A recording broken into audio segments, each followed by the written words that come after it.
Boa tarde, pessoal. Chá comigo. Estamos de volta.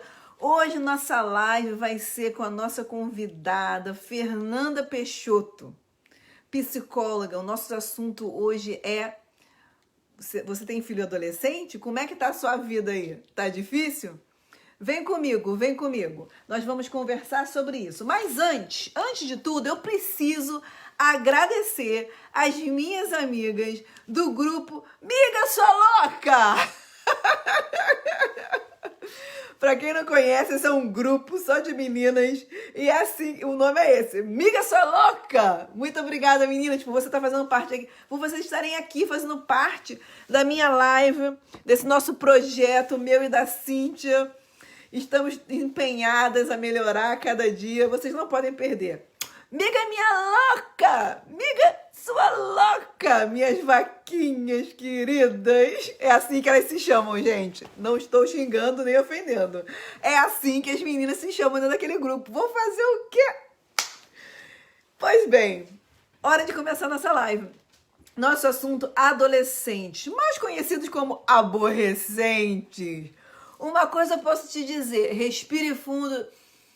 Isso tudo é passageiro, vai passar.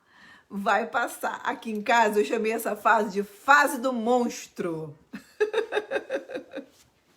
Mas passa, gente. As meninas, os meninos, todo mundo passa por essa fase. E a boa notícia é que isso é uma coisa transitória, na maioria das vezes, não é verdade? Mas vamos lá, olha só, hoje em dia, a população do Brasil, nós temos mais de 206 milhões de habitantes. Quem sabiam disso? E segundo a Unicef, 57 milhões desses habitantes são crianças menores de 18 anos. E aí, onde é que ficam nossos adolescentes? Dessa galera toda, metade desses habitantes são adolescentes. Na idade entre 12 e 18 anos. Ou seja, tem muito adolescente aí, o que quer dizer que tem muito pai e mãe arrancando os fiapos do cabelo. Esse número traduz 11% da população, ou seja, bastante gente, bastante adolescente, bastante gente para fazer o nosso futuro. Então, nós precisamos prestar mais atenção a essa galerinha. E aí, fazendo uns levantamentos, eu cheguei à seguinte conclusão, que a grande maioria dos adolescentes tem uma reclamação. E a reclamação, pasmem, sabe qual é? Ninguém me ouve! Ou seja, será que os pais estão mesmo sabendo se comunicar com esses filhos? Vocês já pararam para pensar que muitas vezes esses meninos, esses jovens dão opinião e a gente não tá prestando atenção? Muitas vezes por causa do dia a dia, o corre-corre, trabalho, vários afazeres. Muitos pais ainda, né, com o advento da internet, muito conectado e acaba não dando tanta atenção. Então, vale a pena a gente prestar mais um pouquinho de atenção, vocês não acham? Outra coisa que a gente não pode esquecer são esses adolescentes aí, que tá dentro da sua casa, papai, mamãe, vovô, vovó, titio, titia, que cria esse adolescente. Esse mesmo adolescente fica na sua casa e você não sabe como lidar com ele, ele vai para a escola. E aí, a coitada da professora não tem tem 30 desses lá. Difícil, né? Então, se o papai e a mamãe fizerem seu trabalhinho de casa, procurar se comunicar melhor, a gente vai ter uns resultados melhores. Isso com certeza. Vou convidar agora para a nossa live, deixa eu ver se ela já está aqui nos esperando, a nossa psicóloga, nossa amiga aqui do nosso grupo. Quero ver fazer melhor, nossa amiga aqui do Moninha Moninha. Fernanda Peixoto. Vamos ver, deixa eu ver se ela está por aqui. Ela ainda não está aqui. Deixa eu ver se Fernanda Peixoto. Convidei ela aqui. Ela já tá me passando uma mensagem aqui. Simone, tô pronta! Deixa eu ver se eu vou conseguir chamá-la. E aí, gente, é mais ou menos isso. É uma fase de muita mudança, é uma fase em que o adolescente se questiona muito, tem muitas dúvidas, não é verdade? E nada melhor do que o pai e a mãe para poder dar um auxílio, dar um apoio, ser tipo assim, uma rede de segurança, né? Nesse momento difícil, porque é um momento de muito questionamento, não é verdade? É um momento de muitas inseguranças, é um momento de muita transformação no corpo, né? Quem é magrinho fica mais gordinho, quem é gordinho fica mais magrinho, fica aquela alteração hormonal, e é aí que, na grande maioria das vezes, é aí que nós começamos a ter problema. É claro que os fatores ambientais não podem ser descontados, né? Em que família que esse menino, esse adolescente está crescendo? Será que ele está conseguindo se comunicar dentro do seu grupo? É sobre isso que nós vamos falar.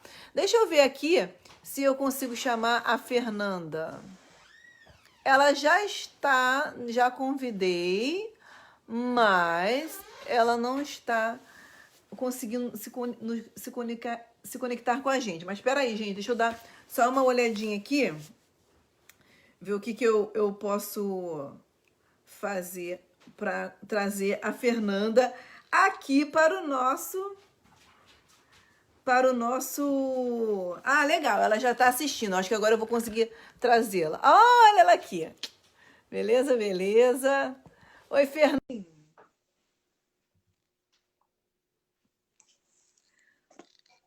Oi, tudo bem? Chegou a Fernanda. Fernanda Peixoto está aqui. Oi, Tudo bem?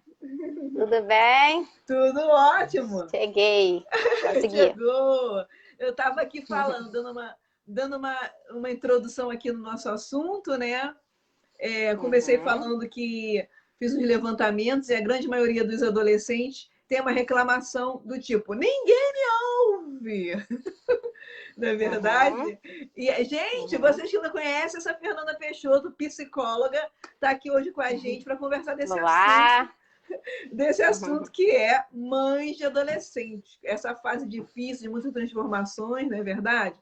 Fernanda, tem uma pergunta aqui que eu acho que a maioria dos pais se fazem, né? Assim, isso é comum? Isso só acontece comigo? Do quê? Dessa pergunta? Essa questão de que, meu filho desse... adolescente tá tão difícil de conversar, tá trancado no quarto, tá revoltado. Sempre que eu pergunto alguma coisa, dá uma resposta ríspida. Com certeza os pais pensam, será que isso só acontece comigo? Não. Isso acontece com todo mundo. Deixa eu só ver se eu consigo tirar isso aqui. Pronto. Tinha um negócio na minha cara. Então, vamos lá. Isso acontece com todo mundo, né? Então, num primeiro momento, eu acho que é importante a gente conseguir diferenciar duas coisas, né? Então, existe o fenômeno da puberdade e existe o fenômeno da adolescência. Então, o fenômeno da puberdade é um fenômeno natural.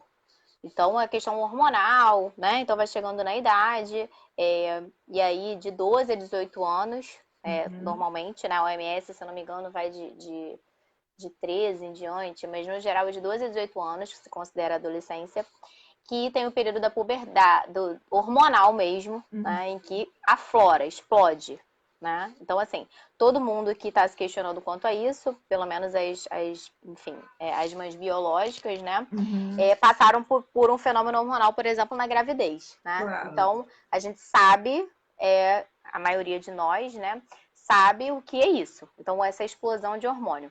E isso acontece na nossa adolescência. Então, todo mundo já passou pela adolescência pelo fenômeno da puberdade. A adolescência é um fenômeno sociocultural. O que é o fenômeno sociocultural? Os estudos já dizem hoje que tem lugares, tem tribos, tem sociedades que não passam pelo período da adolescência. Então, tem alguns lugares, por exemplo, da África, né? Que assim que a mulher menstrua, por exemplo, ela é separada do seu povo e volta como mulher. Então, é tirado, de alguma forma, esse processo da adolescência que acaba sendo cultural. Na nossa cultura, então, nesse processo sociocultural, a adolescência juntando com a puberdade, então, juntando com todo esse aflorar hormonal, né, é toda uma questão também dinâmica da troca. né? Então, assim, eu vejo o outro podendo fazer, eu uso muito do referencial, então eu convivo na escola, eu convivo com os meus amigos, eu vejo a mãe dos outros, eu vejo o pai dos outros, e aí eu entro num processo de questionamento, porque eu tô como é que eu posso dizer? Me firmando como indivíduo, né? Montando ali a minha estrutura de personalidade. E óbvio que aí o adolescente, junto com o fenômeno hormonal, viram um ser extremamente questionador e de muito difícil muito difícil o trato, né? O lidar fica realmente muito difícil. Eu tava aqui na introdução falando que a boa notícia é que na maioria das vezes isso é uma coisa transicional, não vai ficar ali para é uma transição, né? Não vai ficar ali para sempre, né? Aquele comportamento desafiador, né?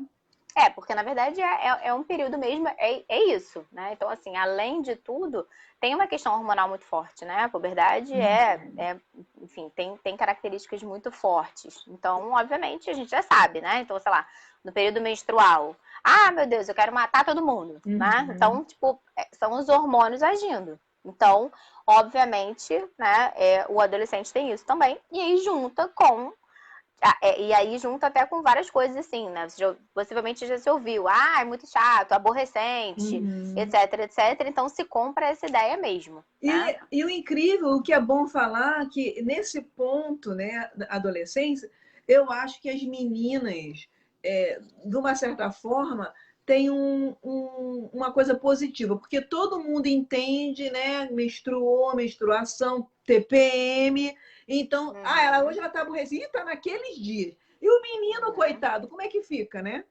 Porque ele não tem uma sinalização, né? Assim, biológica, né? Vira sempre o revoltado, né? Então, e muitas vezes a menina acaba sendo. Os fenômenos acabam explicando, quando na verdade o fenômeno da puberdade ele explica para todo mundo. É a mesma explicação. Porque só que o da menina, como tem. É que como a mulher é sinalizado, né? Exatamente. Tá ali, só o dedinho aponta, já tá bom. Fernanda, você acha que esse pessoal, né, essas crianças, né, tem então crianças nessa faixa etária de 12 a 18, se você tivesse que falar assim, um problema crucial que existe assim, entre o pai, esse filho ou essa filha, seria o quê? Um problema na relação? Do pai com eu o acho filho adolescente. Porque, na verdade, é muito difícil, né? A relação é muito difícil. Então, tem raras exceções. Então, assim, de vez em quando você encontra do mesmo jeito que de vez em quando você encontra assim, nossa, mas o meu bebê quase não chora, né? Do que é um fenômeno raro, né? Porque bebês choram, porque bebês foram, enfim, é a única comunicação que eles têm, né? É o choro. Você encontra alguma mãe ou um pai falando, mas o meu adolescente é muito tranquilo, eu não tenho nenhum problema com ele. Né? Mas, no geral, é uma relação muito difícil. E por ser muito difícil, exige muito da gente, do nosso emocional. Então, exige a nossa paciência, exige enfim, a nossa, que eu digo no geral, né? Porque eu não tenho filho adolescente, mas exige dos pais uma paciência, uma tolerância que muitas vezes a gente não tem. Né? Então, eu acho que muitas vezes a maior barreira que existe é a barreira do diálogo, enfim, exatamente essa troca, né? Essa consistência do diálogo mesmo é uma coisa que muitas vezes a gente não consegue estabelecer por conta porque tá me enchendo o saco, porque não é assim, e aí acaba gritando, e aí acaba não, e acaba esquecendo de conversar, de mostrar para ele por que não, de mostrar para ele baseado em que são as minhas preocupações, e aí acaba ficando aquela relação muitas vezes muito vertical, né? E aí o diálogo se perde de alguma forma. Eu acho que a barreira hoje é essa. Antes de você entrar, eu estava falando, né, que aí muitas vezes esses pais já têm um problema de comunicação com esse filho dentro de casa. E aí esse adolescente, ele vai para a escola, né? E aí na escola, coitado da professora, né? Porque o pai que não dá conta de um em casa, a professora está com 30 desenhos na sala de aula. Muito complicado, né? E também você, muitas vezes, a gente observa que tem pais que tem aquela tendência de baby, né? De tratar o filho sempre como um bebezinho. E, tipo assim, se nega a ver que aquela criança está, né? Crescendo, desenvolvendo. E aí você tem o outro oposto, que é aquele pai que fala, ah, já fez 13 anos, se vira aí, né? No meu consultório, eu vejo muito essa dificuldade da transição, né? Do criança para adolescente. Então, vira e mexe, tem algum paciente ou alguma paciente que fala, ah, sei o quê, mas ele é uma criança. E aí, vira e mexe, eu preciso dizer, não, ele não é mais uma criança. Né? Então, assim, não haja com ele mais como uma criança, porque ele não é. E muitas vezes vai ser muito confortável em alguns momentos para ele que você haja com ele como uma criança. Né? Então, isso não é bom. Quando você fala da escola, de que muitas vezes a criança já chega ali, né, enfim, com questões de casa, com uma falta de atenção, ou alguma coisa do tipo, que é um sintoma do mundo pós-moderno, né? Então, assim, muito trabalho, muita demanda, precisa muita coisa a fazer, e os pais, de alguma forma, querendo muitas vezes ganhar o dinheiro para poder dar uma condição de vida melhor para os seus filhos, e aí acabam pecando nessa questão da comunicação, do diálogo, olha quem chegou, da paciência. Leila Simas, tudo bem, querida? Ah! Leila Simas, lá de Brasília, Leila! participando da nossa live, cheguei! Então, quando você... então, existe essa falha, muitas vezes, nesse processo aí do meio do caminho, e aí, de fato, chega na escola cheio de questões, e a escola, muitas vezes, não consegue resolver, ou não consegue dar conta, até pela demanda alta. Exato. Né? Mas aí, você me perguntou sobre a questão do passar a mão, né? O que acaba sendo, muitas vezes, eu falo sempre de postura passiva, assertiva ou agressiva. São 3 pontos, né? O ponto da postura passiva é exatamente quando eu falo, nesse caso com os adolescentes, né? Ah, deixa, não aguento mais, não vou mais bater de frente, deixa fazer o que quiser, ai, né, melhor assim, né? Isso, num primeiro momento, vai me dar um retorno, a gente fala de reforçamento, né? Vai me dar um reforço muito bom, assim. Ai, que bom, ele não vai me encher o saco, né? Então, assim, ele vai fazer o que ele quiser, tá tudo certo. Uma postura agressiva é exatamente o contrário. É não quero saber, sai daqui, sai de perto, você é muito chato, eu não era assim na adolescência, eu não fazia isso com os meus pais, etc, etc. Né? E aí eu crio um distanciamento no geral. E a gente esquece de adotar a postura assertiva, que é esse meio do caminho. Eu não preciso dizer não o tempo todo, mas eu também não posso o tempo todo ok, para me livrar daquele desconforto de alguma forma que tá me dando naquele momento. Oi, né? O Thaís equilíbrio Maia, tudo bem? Nossa amiga psicóloga também, Thaís Maia, Olá, querida, Thaís. tudo bem? E aí a gente vai esbarrar naquela história. Ah, mas a mãe da minha amiga deixou eu ir para o cinema meia-noite.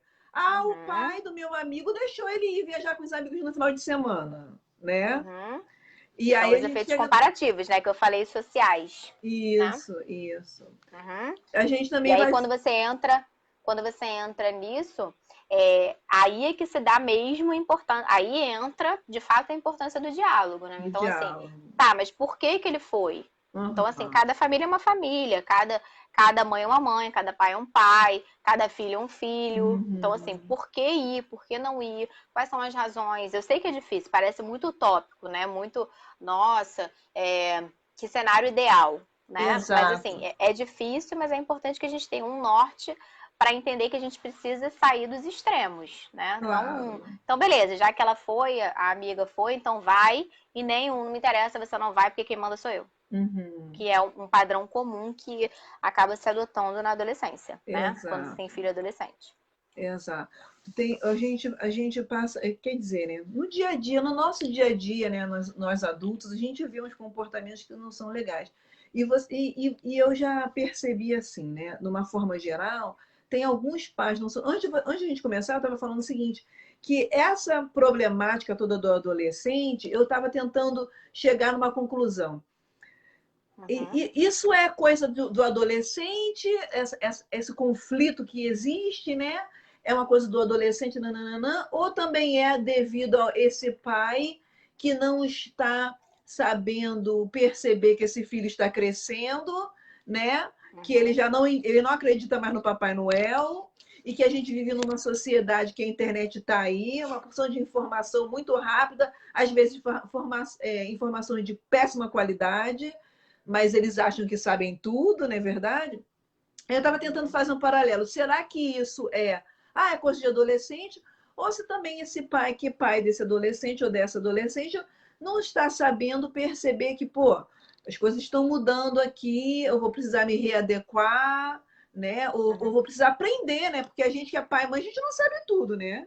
A gente tem Não mais sabe experiência de nada, né? vida, né? A gente tem mais experiência de Uhum. vida, mas a vida deles é agora. A nossa vida foi 30 anos atrás, né? É porque o que eu digo, quando você é pai e mãe, você não sabe nada, mesmo que de segundo filho, porque na verdade você está estabelecendo uma relação. Então, quando Não, estabelecer, você sabe o que é uma adolescência sua, mas assim, você pode saber o que é uma adolescência do vizinho, mas não do seu filho, né? exato. Então, e aí, na verdade, quando existe esse processo quando você pergunta do que, da onde vem, vem de todos os lados.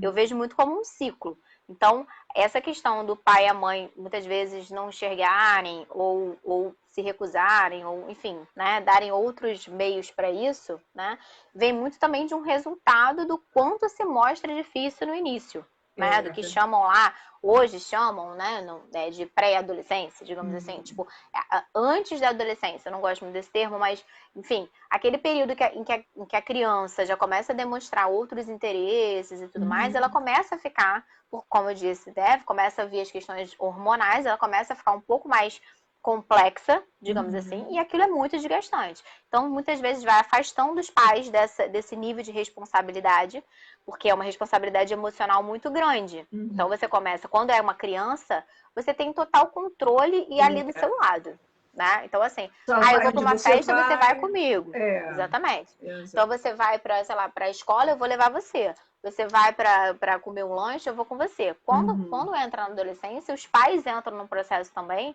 de mutação muito forte, que é assim, qual é o meu espaço agora? Qual é o meu poder de decisão?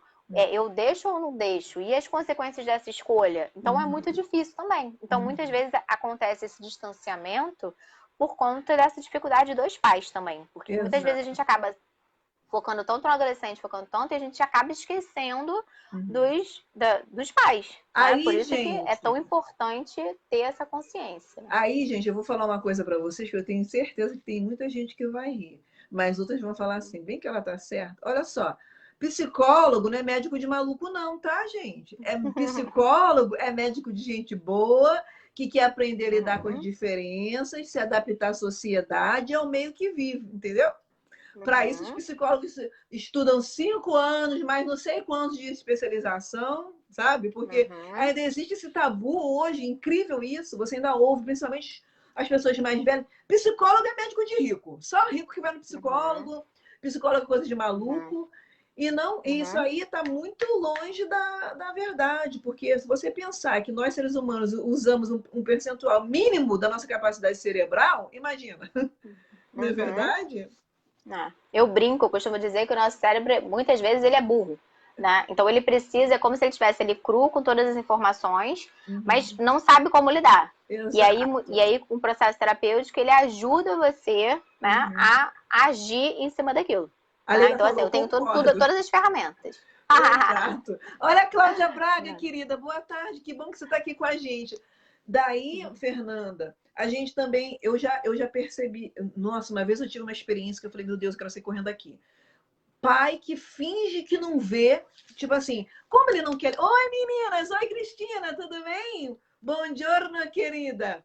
Ah, muitas vezes ele acha que ele finge que não vi, porque aí não tem que lidar com isso. E às vezes você começa a ver uns pequenos delitos, né? Umas coisas que você vê que não tá legal, é um maltratado um colega da escola, é responder talvez aquele empregado doméstico, ele distrata, às vezes faz uma Uhum, coisinha ruim com um cachorro de casa, e assim aquele pai finge que não viu, né? E aí você, no uhum. final das contas, você vai ver que esse fingir que não viu, porque não quer lidar, meio que você vai, no futuro, né? Qual é as consequências disso, né? São efeitos, né, num geral, a longo prazo. Então, porque na Uhum. verdade, um adolescente, embora ele ache que sim, se você chega para o adolescente e fala assim, você não está pronto, você está aprendendo, eu sei mais do que você, a vida não é assim. Então, todas aquelas frases, né? Parece que eu vou falando, vou me lembrando da minha mãe, né? Isso. Da minha adolescência, né? Um dia você vai me entender. Mas assim, se você chega para um adolescente, né, nesse momento e fala isso, claro que não. é o famoso comigo nunca, eu já estou pronto. Então, ele não tem a capacidade cognitiva, emocional de lidar com aquilo sozinho. Embora ele seja muito reativo, porque, enfim, porque, né, fisicamente, socialmente, culturalmente, ele é programado para isso de alguma forma. Então, embora ele esteja se manifestando dessa forma, ele precisa do apoio, ele precisa de direcionamento. Então, quando os pais entram no mecanismo de omissão, né, de determinadas coisas que ele está fazendo, no sentido mesmo de explorar e tudo mais. Então, se seu filho chega com um lápis na escola, não significa que ele vai roubar, né? Significa que ele pegou e aí você vai falar de quem é esse lápis, né? Então, assim, isso desde sempre. Então, você tem que devolver, porque você não vai pegar o que é seu. Mas ele precisa de um direcionamento. Como a criança, o adolescente precisa também de direcionamento. E aí, muitas vezes, exatamente como eu digo, como entra num ciclo muito desgastante, e é mesmo, né? Muitas vezes né? É aquilo do... Porque, por exemplo, quando eu dei o exemplo do bebê chorando. Então, assim, o bebê, quando chora, você não tem muita opção. Então, assim, porque começa a ficar desesperador, ensurdecedor, né? Aquele choro, então você faz de tudo para sanar aquele choro. Os sintomas da adolescência, muitas vezes eu fico numa posição mais passiva, porque, ele fez isso, mas não tá atrapalhando tanto. Vai ser tão desgastante eu sentar, eu dialogar, eu conversar, eu punir, né? Enfim, eu consegui ali chegar a acordos que é melhor eu deixar passar. Mas no final, né, ao longo do caminho, isso pode trazer consequências bem... Exato, porque a gente fica pensando, você falou numa coisa, tocou uma coisa bem importante, que é a capacidade cognitiva, né? Que não é porque ele fez 15, 16 anos que ele já tem capacidade de discernir. Às vezes ele tem essa informação na hora correta.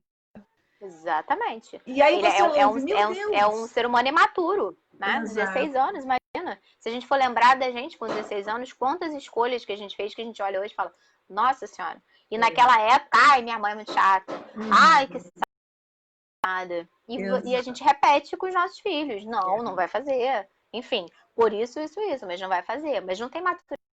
A gente não pode lidar. Só que como o adolescente tem um processo de enfrentamento muito grande, muitas vezes ele se comporta como um adulto nesse processo de enfrentamento. E aí acaba enxergando ele como um adulto e esquecendo que, na verdade, ele está em processo de mutação.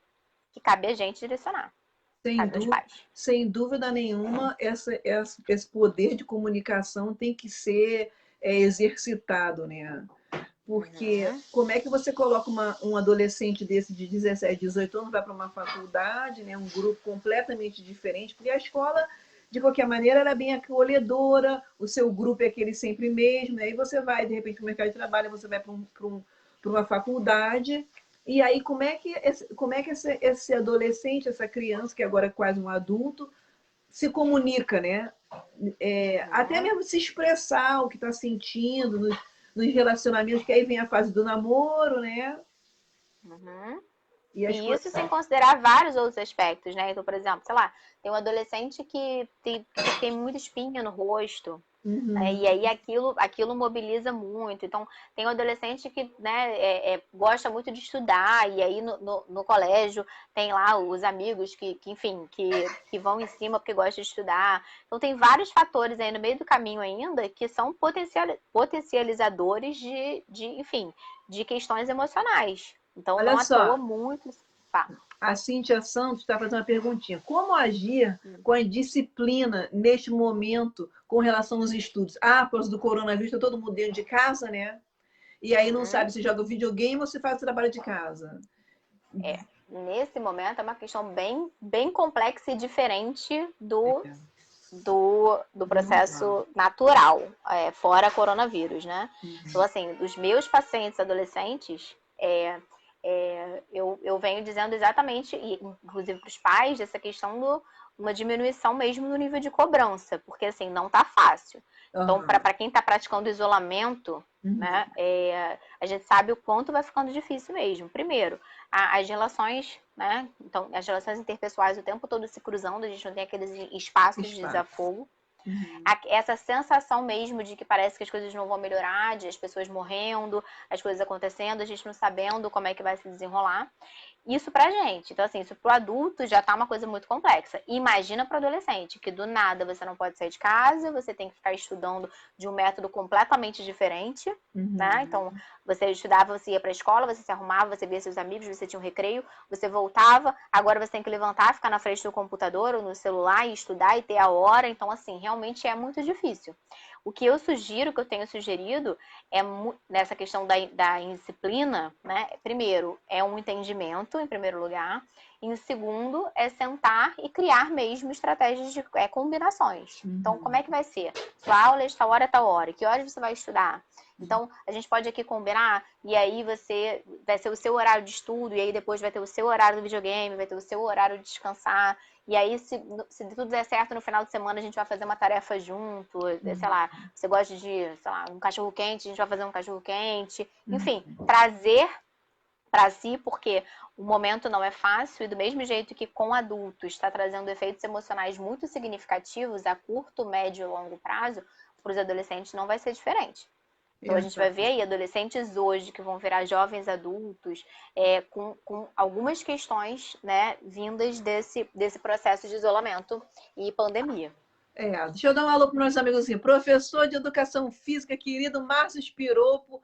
Márcio Spiropo faz um trabalho excelente com atletas especiais. Nossa amiga Fabiola Paiva, professora de espanhol, de línguas na rede pública. Chegou aqui a Luna. Luna está lá na Europa. Lucilene está no Brasil. Todo mundo chegando aí, perguntando. Olá! Fazendo essas perguntinhas. Deixa eu falar uma coisa. E a punição? Não fez o trabalho de casa, eu pedi, olha só, você hoje vai fazer a lavanderia, por exemplo, né? Tem uma amiga aqui perguntando o seguinte, como é que a gente faz para essa galera ajudar a gente nas tarefas de casa? Eu acho o seguinte, eu como mãe, eu diria o seguinte, e você teria que ter começado isso um pouquinho antes, né? Porque agora que a criança com 16 anos, você acha que ela vai ajudar? Eu acho assim, né? Que se você começasse lá um pouquinho mais cedo, talvez isso já não fosse uma questão, né? Também a gente não sabe. Mas nunca é tarde. Nunca é tarde. Então, assim, sempre em cima de... Você falou de punição, eu vou unir uma coisa a outra. Então, quando essa questão do ajudar nas tarefas, eu acho que é sempre, né? Vamos lá, a passividade e a agressividade são os dois extremos. Se a gente entra na assertividade, a gente consegue muito mais coisas. Então, assim, a assertividade, ela engloba o diálogo, né? O diálogo / comunicação, as combinações. Então, se você chega e fala assim, bem, vamos fazer aqui isso dá muito certo, né? Quando eu trabalho nesse consultório. Então, vamos estabelecer aqui um plano de ação, né? Então, assim, então vamos lá, a louça é sua, né? Então, mora, sei lá, a mãe e o adolescente. Então, beleza, então vamos fazer um combinado. Todos os dias, a louça, antes de dormir, tem que estar lavada. Você estipula a hora, né? Então, beleza. E o lixo também fica sendo sua parte. E aí você vai botando gradativamente. E aí ele vai aprendendo, e aí é isso. Tem estímulos, então tem recompensas. Não significa que, lavou a louça, tem uma recompensa. Mas não é mais do que a obrigação dele? Beleza, mas é um combinado. Então, no mesmo lugar que tem que ter punição, tem que ter reforço. Então, assim, não adianta só eu punir quando ele faz errado e não reforçar quando ele faz certo. Porque senão eu vou criá-lo em cima do punitivismo, que é alguma coisa que a gente vê muito em sociedade. A gente vê isso, numa empresa, né? Se você faz tudo certinho, beleza. Aí, se você, sei lá, erra um relatório, coloca um número errado, uma planilha errada, vem um monte em cima de você. Mas não podia, porque a empresa, sei lá o quê, milhões. Então, assim, a gente funciona no punitivismo. E eu acho que cabe a gente aí mudando esse processo com os nossos filhos. Então, no mesmo lugar que pune, que não tem que deixar de punir, que tem que punir, né? É o mesmo lugar também que reforça. Então, quando você faz planejamentos, vamos fazer um planejamento da semana, né? Como é que vai ser as nossas atividades? Você tem as suas atividades, eu tenho as minhas atividades. Ao final da semana, se cumprindo isso, né? Vocês juntos escolhem alguma coisa bacana, né? E caso não aconteça, alguma coisa punitiva também. Então, sei lá, o videogame. Então, se essa semana não fizer, então você não vai ficar sem o videogame. É diferente de, cheguei no quarto, tá uma bagunça, então você não vai ter videogame. Você não dá a possibilidade, né? Você não tem uma combinação e você não dá uma possibilidade dele falar, opa, então peraí, deixa eu arrumar meu quarto aqui, mesmo que seja porque eu quero jogar videogame, porque é assim que a gente vai condicionando. Então, beleza, vamos combinar que essa semana você vai arrumar o seu quarto. Você arrumou no seu quarto? Ótimo. Seu final de semana você vai jogar videogame à vontade. Você não arrumou no seu quarto, final de semana você não joga. Então, se chega a punição, chega no momento em que ele sabe que ele vai ser punido se ele não fizer aquilo. Então, você dá, isso é o diálogo, que você dá a possibilidade dele ou dela, né, refletir sobre as consequências dos atos dele. E não apenas chegar e punir, e por aí vai. Ou seja, entendi. Ou seja, se você não combinou, você vai cobrar. Não tá, também não é justo isso, né? Exatamente. E, Porque, isso, não consegue linkar mesmo, né? E aí fica com aquela sensação de que tá o tempo todo sendo punido. Então, assim, não vou fazer mesmo, vou ser punido. eu meio que aprendi isso em terapia com meu filho. Do tipo, quando tirava nota ruim, eu falava horrores, sabe assim? E aí, às vezes, quando eu fazia muito bem, eu não, tipo assim, eu não tinha a mesma intensidade, né? Então, aos poucos eu aprendi que, pô, ele foi bem, pô, que legal, sabe assim, nananana. E quando era ruim, eu aprendi também a não extremar. Pô, olha só, vamos ter que melhorar. Onde foi que você errou? Vem cá, vamos botar uma professora particular, né? Eu meio que aprendi isso em terapia mesmo, gente. Falo isso sem vergonha de falar. E muitas outras coisas também, porque chega uma hora que você, como pai, como mãe, você acha que você sabe tudo, que você já tentou de tudo, e às vezes uma coisa simples, né, Exatamente. faz uma diferença. E errar vai, né?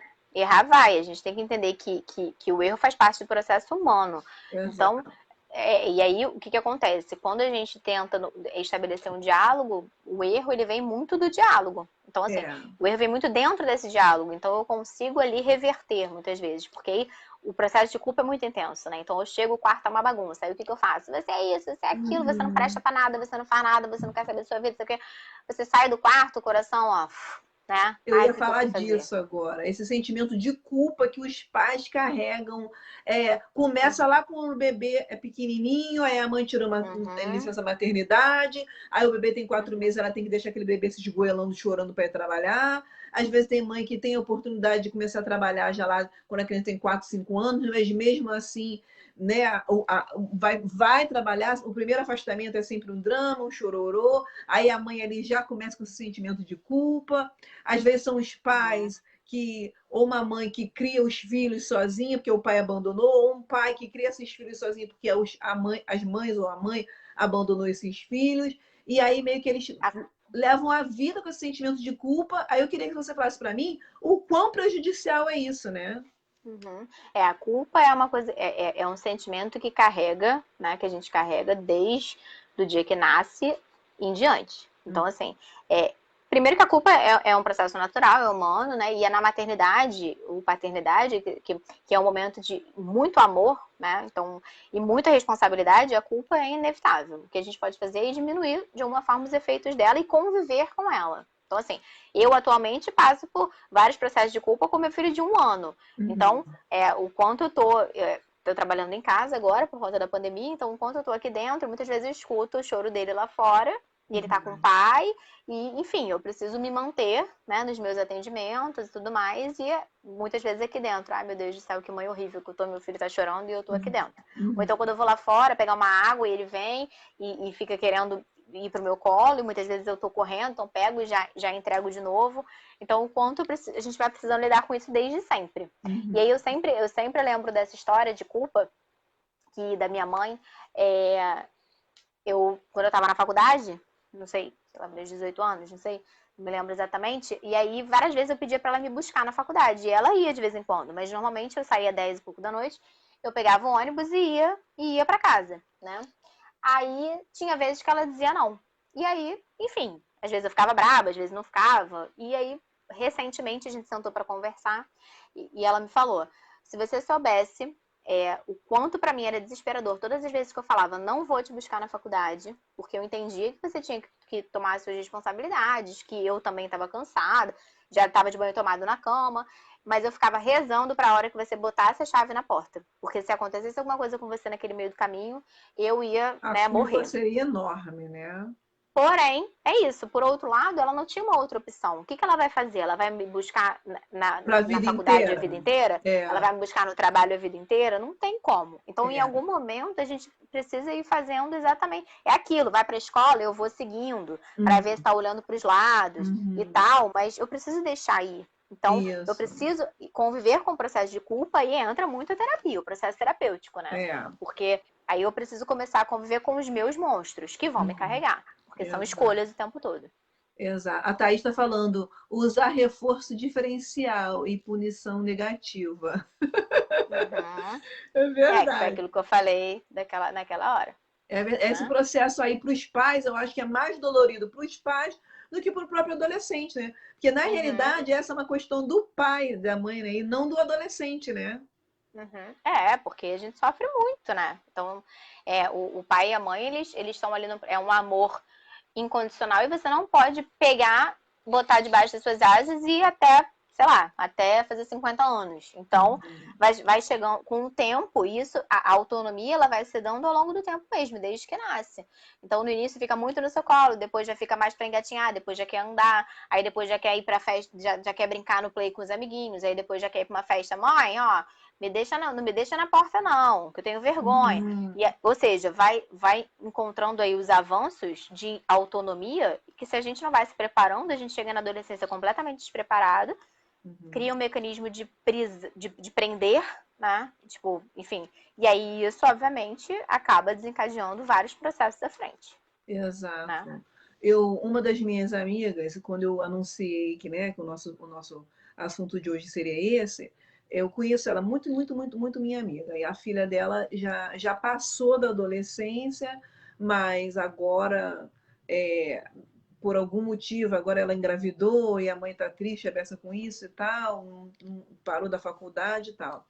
E aí eu estava conversando com ela, que ela conversa muito comigo, ela falou, Simone, minha filha às vezes ela é agressiva comigo. Assim, chega a ser agressiva se eu bobear até fisicamente. Basicamente. E aí, Uhum. uma mãe que está numa situação dessa, assim, eu não sei o que eu faria, entendeu? Não teria o que dizer assim, eu acho que você devia fazer isso. O que você aconselharia, eu acho que orientaria, eu acho que a palavra é essa, né? Quando tem essa Buscar ajuda. agressividade. É.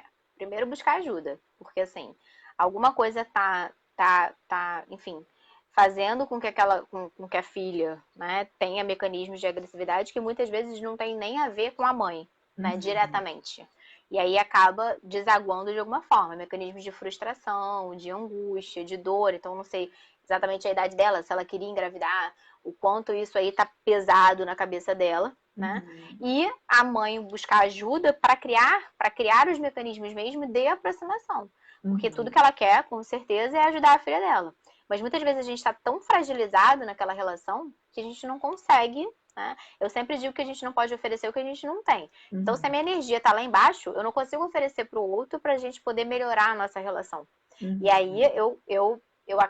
a gente acaba entrando naquele ciclo de ela é agressiva comigo, eu me afasto, ou então eu sou agressiva de volta, e aí eu não, enfim, né? Porque na verdade a saída sempre é o diálogo. Mas até que ponto aquele diálogo está sendo possível naquele momento? Então, assim, é uma coisa Uhum. muito além de entendimento. O que será que está passando na cabeça da minha filha? Quais são as coisas que aconteceram? Para eu conseguir ler aquela Uhum. situação, e um terapeuta certamente ajudaria nisso, ler essa situação para eu saber como agir. Como que eu vou agir naquela pessoa que certamente está sofrendo, porque ninguém é agressivo por ser. É aí Todo que mundo que é agressivo tem algum potencial ao motivo. sofrimento. É aí que a gente faz, é aí que o psicólogo entra, né? Na maioria das vezes, uma boa terapia, né? Porque daí sinto os dois, tem uma pessoa Uhum. neutra ali, aí obrigatoriamente ele se sente na necessidade de que ter que ouvir, né? Que na maioria das vezes, nesses momentos de agressividade, desses impulsos, ninguém ouve ninguém, é uma gritaria, Exatamente. né? Isso é Eu muito, sempre muito. falo da hora da raiva, da agressividade. Se você chegar no meio de uma pancadaria, né? Uhum. E aí todo mundo tá lá, né, tá um batendo no outro e tal. Aí você chega e fala assim, você entra no meio e fala, parem de brigar, vamos aqui conversar, né? Uhum. Você vai, possivelmente vão bater em você também, né? Vai Uhum. sobrar para você. Por quê? Porque naquele momento já tá no pico da raiva. E a Isso. raiva é um processo que, se ela gatilha, né? A gente consegue agir até o gatilho. Se ela gatilha, ela vai alcançar um pico até baixar. E ali naquele meio do caminho não existe alguma coisa que possa ser feita. Então todo o trabalho é feito para não ativar os gatilhos da raiva, tanto do adolescente quanto dos pais. Por isso que quando a gente fala em diálogo, né, que a gente fala em empatia, né, quando um precisa se colocar no lugar do outro, é exatamente para não chegar nesses níveis, como eu falei, do entrar no quarto, jogar tudo no chão, ou, enfim, falar, você é um vagabundo, você... Enfim, são determinadas coisas que a gente alcança e aí só quando alcança o pico. E aí depois vem a ressaca moral. Deixa eu dar um oi aqui. Oi, Juliana da Mata, nossa amiga nutricionista lá do Rio de Janeiro. Semana que vem vai participar da live comigo. Tudo bem, Ju? Olha só, tem umas perguntinhas assim, antes da gente encerrar a nossa live, que eu não posso esquecer de perguntar. E sexo? Quando é que a gente fala de sexo para os nossos filhos? Porque essa geração está iniciando a vida sexual cada vez mais cedo. E aí, mas o meu filho está muito novo, minha filha está muito nova. Eu tenho filho homem, não preciso falar de sexo com ele. Como é que fica isso, né? Desde os primeiros questionamentos, né? Então, assim, quando você vem... Obviamente não é aquele questionamento bem infantil, do tipo... sei lá, com 4 anos, né? Dependendo de cada um, mas você vai inserindo de alguma forma. Obviamente, quando você vai inserindo de uma forma bem menos sexualizada mesmo, do tipo, o papai e a mamãe transam e acontece alguma coisa, não, mas o papai e a mamãe namoram, né? Então, assim, porque aí vem aquela coisa da cegonha e tal, e aí existe ali o baque, tipo, caramba, né? Então, assim, quando o adolescente começa culturalmente, né? Então, mais uma vez entra a questão cultural, então ele começa a ouvir, ele começa a ver, ele começa a se questionar, ele pergunta. Então, assim, isso é uma coisa que a gente tem nos filhos e que muitas vezes deixa passar. Então, como é usado como referência, como os pais são usados como referência, eles perguntam. Mãe, sei lá, o fulaninho falou que transou com a fulaninha, né? Sei lá, seu filho de 12 anos. Fulaninho falou que transou com a fulaninha. O que ele tá fazendo? Né? Como é que é isso? E aí cabe você, da forma que você encontrar ali com o seu filho, não levar isso para um tabu. Né? Então, assim, hoje em dia, aqui no Brasil ainda enfim, existe essa questão da educação sexual, enfim, não necessariamente vai continuar, mas essa questão porque vai chegar na escola, mas vai partir de casa também. Então, até que ponto os pais não precisam mesmo, né, ser claros com os seus filhos, porque eles vão saber de todas as formas. Né? E aí ele vai começar a sentir vontade de se masturbar, porque a puberdade chega, e aí muitos pais reprimem veementemente uma coisa que é absolutamente natural. Então a masturbação é absolutamente natural, é hormonal, é conhecendo o próprio corpo, e esse diálogo é importante. Né? Então, assim, entrou no quarto, o filho está se masturbando, não é você tá maluco, você tá fazendo isso, que absurdo. Né? É depois conversar, meu filho, olha, eu sei que é o seu momento, né? Mas quando você fizer isso, não sei, de repente, quando alguém não estiver em casa, ou tranca a porta, no banheiro, enfim, né? Mas assim, é natural, não se sinta envergonhado, porque aí porque se cria um mecanismo muito forte de diminuir. Né? Você tá fazendo isso, que absurdo, né? Que absurdo, isso não se faz, você não tem respeito pela sua mãe e tal, quando na verdade ele se sente extremamente constrangido porque aquilo é absolutamente natural. Então, desde sempre, desde que aquilo é questionado, desde que o adolescente traz todas essas, enfim, essas dúvidas, ele tá pedindo para você ser referência dele. Então, assim, me ensine, me ajude. E aí cabe ocupar esse papel, porque se não ocupar, alguém vai ocupar, porque ele vai aprender. E na maioria das vezes não vai ser a pessoa mais indicada, né? Porque exatamente, alguém vai ocupar. É aí que ela não vai falar que está namorando, e aí tem a primeira experiência sem precauções, e aí vem uma gravidez indesejada, e aí o menino que resolveu namorar uma menina sem precaução, aí pegou uma doencinha qualquer, e aí ó, a bolinha de neve só vai crescendo, né? Antes da gente terminar, eu queria te perguntar uma coisa. Eu sou tia, eu só tenho um filho, né? Mas eu sou tia de várias crianças, e minhas amigas são muito chegadas a mim. E eu não sei se é a minha percepção ou se é uma coisa que está acontecendo nessa geração, que é todo mundo deprimido pelos cantos, muitos desses adolescentes acabam usando os mecanismos que não são tão legais, entendeu? Uhum. E A aí. gente tem vários fatores aí, né?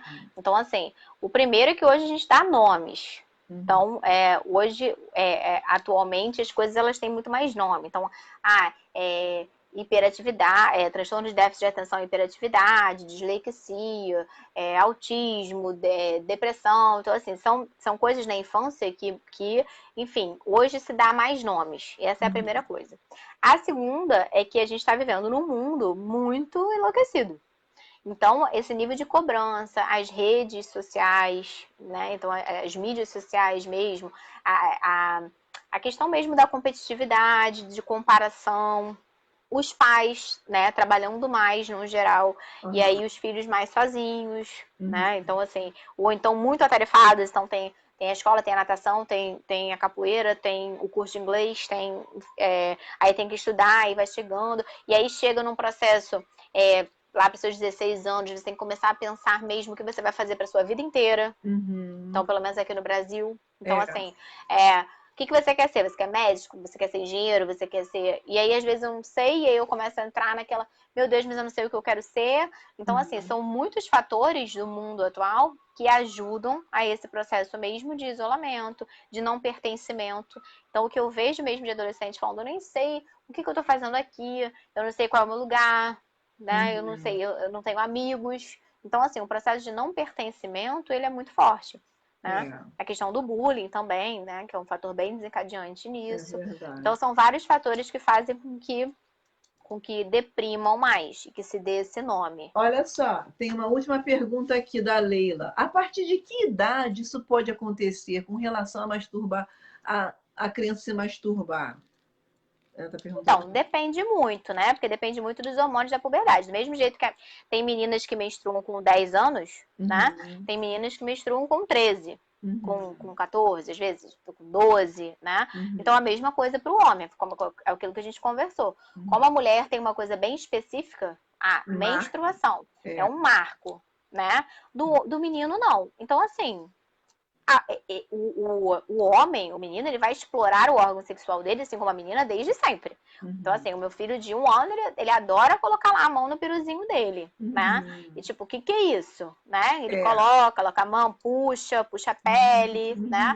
Então, ele tá em conhecimento. Vai passando o tempo, ele vai entendendo que aquilo ali é para ele fazer xixi. Vai chegar uma hora que ele vai vai descobrir uma outra identificar. função. 9, 10, 11, 12, que ele vai começar a identificar. Né? Exato. E aí, mas a masturbação é normal. Então, assim, a exploração do órgão sexual é normal. Então, porque ele explorou cedo. Então, sei lá, ele é um pervertido. Tem algum distúrbio sexual? Não. É a exploração do órgão mesmo.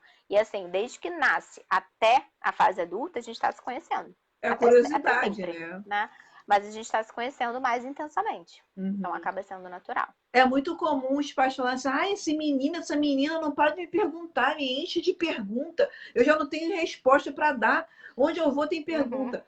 Mas eu acho que esse é o momento bom de você, né? Vai dando as suas respostinhas no método que ele entenda, mas para você não podar isso, né? Porque lá na adolescência isso vai ser tão importante, né? Porque é o que eu falo, você é a referência dele. Então ele vai perguntar para quem?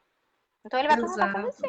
Então, se você é o que eu tô falando, se você não responde, alguém vai responder. Então, se você quer que o seu filho enxergue parecido com o que você acredita da vida, das circunstâncias, é importante que você direcione isso. E ele vai perguntar. Então, é isso que eu tô falando. Ele vai até você para saber, para perguntar, para entender, né? E aí isso tem que ser respeitado. Porque senão você vai afastando o seu filho desde sempre. E aí chega um momento que quando chegar lá na irreversível. adolescência, que ele vai ter perguntas que realmente, né, vai fazer a diferença no dia a dia dele, e aí ele já foi podado de criança. Você pergunta demais. Puxa, uma pergunta. É muito chato. Que chato, essa criança não para de perguntar, né? Tem a fase do porquê, né, na infância. Por quê? Por quê? Por quê? Então, assim, dá vontade de, meu Deus, porque sim, né? Mas por quê? Por isso, por isso, e você vai, de alguma forma, moldando o modo como ele vai pensando. Exato. Não é fácil, mas passa. Passa. Então, Isso que eu falei, essa é a boa notícia.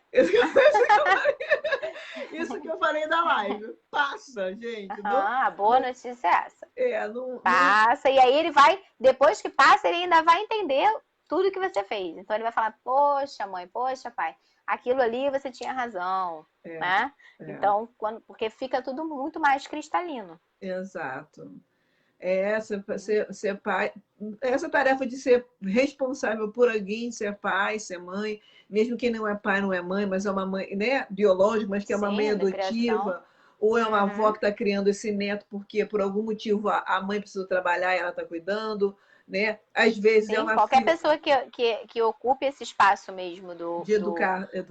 educação, do afeto. Então, de fato, é um papel muito importante, não importa. Não E, importa. e a gente vê, é muito comum, 2 semanas atrás nós tivemos uma entrevista com uma professora, a professora Fabiola Paiva, e nós falamos sobre esse assunto, que você vê que muitas vezes essas crianças, elas precisam disso, dessa referência, né?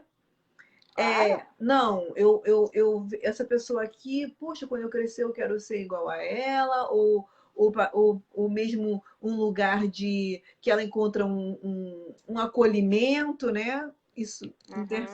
interfere muito. Quando chega na escola, interfere na relação com o professor, interfere na relação com o colega, e aí isso começa a namorar, isso também interfere. Como é que ele vai se comunicar com essa namorada na hora que tiver os Claro. conflitos, Uhum. né? O modo como a gente vai, o modo como a gente nasce uma tábula rasa. É. Então, nascemos, né, cruz e a gente vai sendo constituído pelas nossas experiências, pelos nossos aprendizados, pela modelagem que a gente chama. Então, beleza. Então, a parte, como eu vejo meus pais se comportando, meus avós, meus tios, meus amigos, eu vou entendendo que é aquela forma mais ou menos que eu preciso me comportar. E aí, isso obviamente vai afetar tudo, né? O modo como eu vou enxergar, o modo como eu vou me relacionar e por aí vai. E essa é uma Então, é um função momento de investimento. E essa é uma função da família, né? Não, porque você vê que tem crianças que chegam na escola e aí aquele pai, aquela mãe acha que é a professora que tem que dar conta disso. Não, quem tem que dar conta dessa história do comportamento, da personalidade, é dentro da sua casa, né? Não, isso não Chega na dá para escola, delegar passa a isso ser para a um trabalho. escola. Chega na escola, passa a ser um trabalho conjunto, né? Então, assim, a Exato. escola tem um poder de observação, tem um poder. Uhum, Então, assim, tá vendo um comportamento diferente. Então, assim, essa troca com os uhum. pais. Mas, obviamente, em casa é que a gente vai passando tudo que a gente acredita para aquela criança. Não à toa na escola tem pessoas totalmente diferentes. Porque cada Exato. um vai sendo criado de alguma forma. E a escola acaba precisando lidar com todas, com esse apanhado aí de pessoas diferentes que Uhum, convivem, o que é exato. maravilhoso, porque pessoas convivendo diferentes é a base de todas as Só relações. acrescenta, né? Bem, para finalizar a nossa live, se você tiver que Hum, dar uma dica para alguém que está aí com um filho aborrecentíssimo, dando muito hum. trabalho, o que você diria? Respira, respira, não pira, converse, né? Conheça o seu filho, traga o seu filho para você. Eu sei que é difícil, eu sei enfim, tem horas que dá vontade de desistir, que dá vontade de, deixa, faz o que você quiser. Mas assim, ele tá, de alguma forma, ele não tem ainda a nossa maturidade. Ele não tem a sua maturidade ainda emocional. Então ele tá aprendendo. Então é como se ele fosse uma caixinha que precisasse ser preenchida. E você está ajudando a preencher essa caixinha. Então ele não está fazendo por mal. Ele está fazendo tudo que ele pode. Então, muitas vezes ele, enfim, desliza, tem comportamentos agressivos, tem comportamentos reativos, e no final das contas ele está pedindo a sua ajuda. Então, o diálogo, se identificar mesmo que está muito pesado, se puder, procurar ajuda, né? Se não puder, tem serviços de psicologia gratuitos ou sociais, né? Que podem, né, dar uma ajuda nisso. As universidades fazem isso, tem Uma boa algumas clínicas. leitura, né? Então, Também. assim, procurar ajuda mesmo, né? Entender que ele tá precisando de você. Ele não tá fazendo isso porque ele não gosta de você, embora ele vai dizer que ele te odeie, mas ele não tá fazendo isso porque ele não gosta de você ou porque ele quer fazer mal, ele só não tá sabendo lidar. Então é muita informação ao mesmo tempo e ele não sabe lidar. Eu que sou mãe de filho único, né? Moro longe da família praticamente a vida inteira. Eu desenvolvi desde cedo assim um método que era minha casa, era o playground. Então, eu convidava os amigos do meu filho tudo para minha casa. E ali eu ficava observando Ouvindo. como é que estão brincando, o que está falando o quê. E aí, quando eu vi, meu filho tinha 20 anos e a minha casa continua Mas É isso aí. foi o jeito que eu achei, né? Naquela época dava um trabalho dessa, mas valeu a pena. Valeu a Né? pena. Então é isso. Exato. Hoje você olha e fala, ai, né? Um monte de coisa você olha e fala, ai, mas se você for pensar a médio e longo prazo, é muito melhor do que deixar rolar. Exato, não dá para ser omisso. Olha, Thaís falou assim, live maravilhosa. Ah, obrigada. A nossa intenção aqui é essa, é trazer nossas amigas do nosso grupo, né?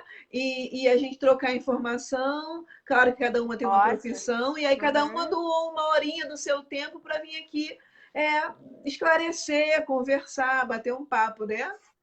Foi ótimo estar aqui com vocês, passou super rápido. Passa rápido. Se eu não tivesse paciente, eu ficava até, né? Mas foi um prazer. A gente vai se despedir agora, porque a Fernanda tem um paciente para atender já, daqui a 5 minutos. É só dar um tempo de ali beber uma água. Então, qualquer coisa, né? Qualquer outro tema, a gente puder estar junto, vai ser um prazer. Você quer deixar aí pro pessoal o seu contato, o seu zap? Não sei como é que você faz. Tem o contato do Facebook ou então do WhatsApp. Né? Gente. Então, se eu não conseguir, eu tenho pessoas, né? Se não encaixar na minha agenda e tal, mas eu tenho pessoas também de muita confiança. O ideal é sempre pedir ajuda. Claro. Né? Sempre. Tá sentindo que não tá fluindo, peçam ajuda. Não tenham vergonha, porque psicólogo não é para maluco. Definitivamente. Né? Psicólogo é para todos. Exato. Né? Então, é isso. Então, o meu número é 21 98148 1830. Isso aí, gente, o zap. Se você estiver fora qualquer coisa, se você estiver fora do Brasil, se você estiver fora do Brasil, acabaram de fazer essa pergunta aqui. A Fernanda, ela faz atendimentos online. Ou seja, eu aqui de Nova York, quando eu preciso, eu converso com ela. É só marcar a consulta, o horáriozinho, e você tá. Ela estando disponível, um espaço na agenda dela. Já adianto que era super disputada. Mas eu nunca deixo alguém na mão. Eu sempre encaminho quando não dá. Mesmo. Ela sempre fica quentinha, não me encaixa. Ou então arranjo. Né? Mas qualquer coisa, eu tô aqui. Muito obrigada pelo convite. Nada. Tá bom? Um beijo para você. Tchau, tchau. Beijo. Tchau, pessoal. Acho que tem que dar um clique aí em algum lugar, né? Tá. Acho que é num X aqui. Deixa eu ver. Beijo. Tchau. Muito obrigada. Gente, a gente vai ficando por aqui. Chá comigo! Essa é a nossa função, trazer conversa de boa qualidade, informação de boa qualidade, com as nossas amigas. O nosso grupo está cheio, completo, repleto de profissionais, cada uma mais maravilhosa do que a outra. Já tivemos aqui professoras, psicólogas, e por aí vai. Semana que vem, deixa eu até olhar meu livrinho aqui, gente, para falar para vocês uma coisa. Olha só. Semana que vem, olha a nossa agenda de junho, foi lotada, hein? Semana que vem, nós teremos, na quarta-feira, live de direito. Vocês já sabem. Na sexta-feira, nós teremos Patrícia Herman. Muito obrigada, Thaís, querida. Um beijo para você. Na sexta-feira que vem, nós teremos Patrícia Herman. A Patrícia é lá do sul do Brasil e ela vai conversar com a gente que a nossa roupa é muito mais do que um pano que a gente joga em cima do corpo para esconder.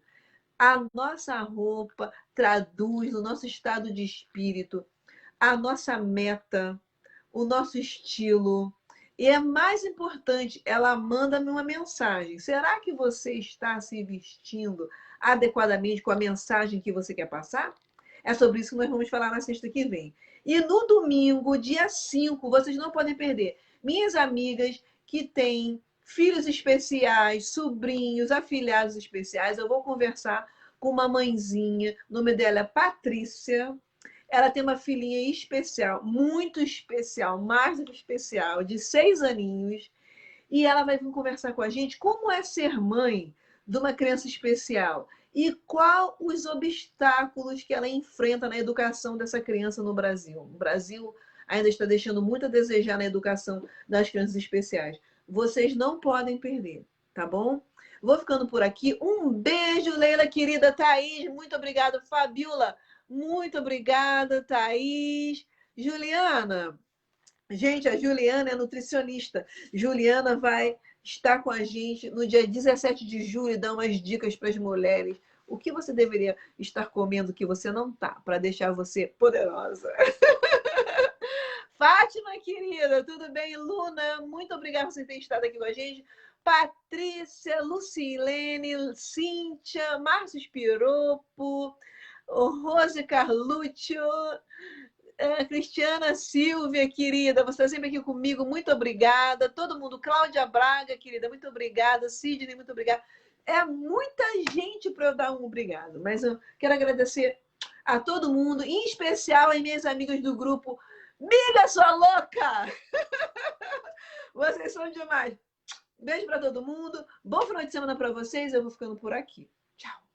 Chá comigo. Não esqueça, nossas lives estão todas lá dentro do meu canal no YouTube, Chá Comigo. Vai lá, dê o seu joinha, subscreva-se e não esqueça, aperta lá o sininho, que o sininho te avisa quando tem live nova. Você não pode perder.